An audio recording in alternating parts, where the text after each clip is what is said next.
Welcome aboard. It's Captain G and Eggman with game turn 5 update.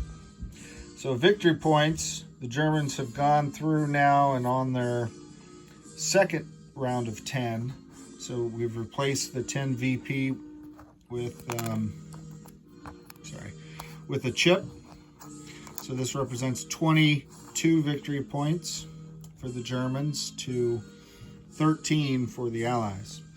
The other thing that happened this turn is the first of the 30th Corps units made it across the river, and we don't count those being across the Wall River for victory point purposes until the end, but we did look up what that means, because to this point we had not done that yet.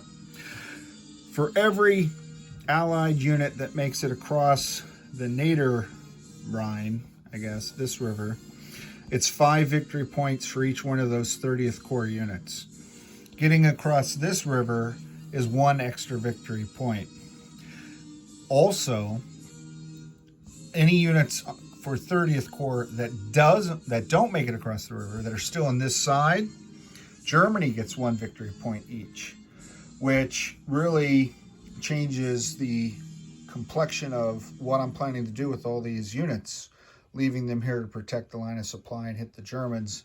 I have to calculate that every unit I leave over here is a German victory point, as opposed to pushing them across, which again, the Allied objective of Market Garden was to get across these rivers and end the war by Christmas. You're not going to end the war by Christmas by setting up artillery emplacements just west of Eindhoven, so or east of Eindhoven. So that was eye-opening, and it has impacted our strategies. So the Germans here, the encirclement, they wiped out this the remaining airborne units on the other side of the river for the British. The Polish airborne did drop, but when I looked at my reinforcement card last turn, I was looking at turn 5 and seeing all these folks, but when I zoomed in, this is turn 7. So these guys don't come in until turn 7. So it's just the first 2 Polish brigades. And then the last unit the Allies get, they did get the artillery in turn 5, and they get the 29th Airborne Brigade, so the final tank comes in. So up here near Arnhem, not a good sign. The British did not do any attacks because they were down to their last ammunition. Again, their planes got shot down. No successful drops to the British, and they were down to 1 ammo, and I was going to save it.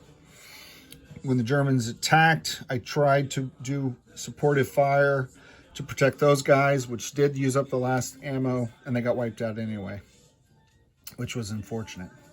So now those German heavy tanks and SS infantry can turn their attention onto the Poles, and most likely wipe them out before 30th Corps advances.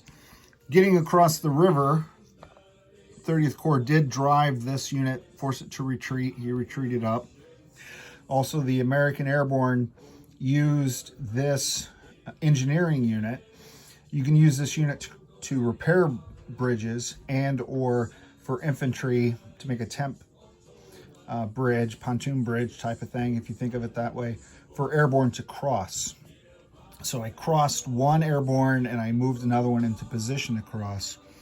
And then on the German movement turn, he swung out of my zone of control, came around, and then re-entered the zone of control to be another blocking force. So I have to, again, get rid of that same pesky SS unit before I can rapidly move the 30th Corps up here to reinforce the Poles and put some pressure on Arnhem.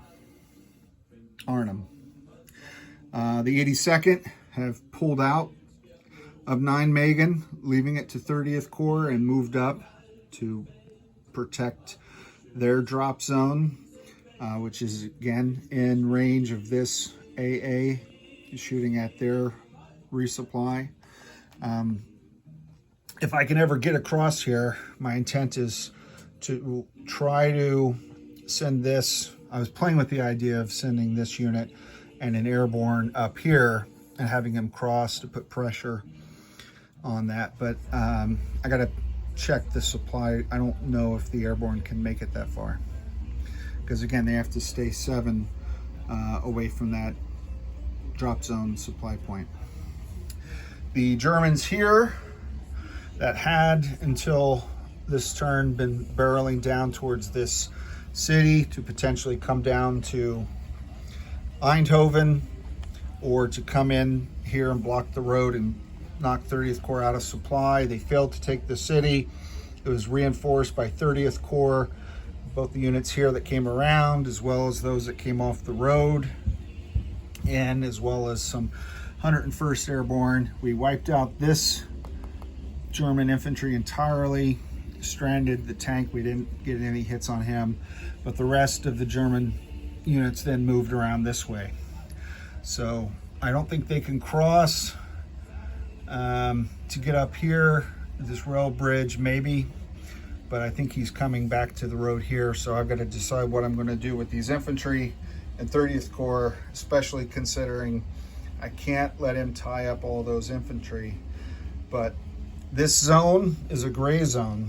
82nd can't come down this far, and the 101st can't go up this far. So I've got no one else except the 30th Corps that can block. And then in the far southwest, I still have these same 2 Germans. I just can't get a hit on them. I continue to roll poorly. And it's just draining the ammo from the 101st, but it's the only targets for the 101st, so I don't mind. And that's where we are at the end of turn 5. Turn 6 we'll do next. We'll see what Germany's going to do. They continue to get reinforcements, as we previewed, more infantry and possibly artillery and armor coming in. And the Allies are pretty much at the end. They'll get 2 more 82nd Airborne that'll parachute down, and 1 more Polish Airborne on turn 7, and this armor comes in at turn 8. So turn 6, no reinforcements for us. We'll see what the Germans get. For Eggman, I'm Captain G, over and out.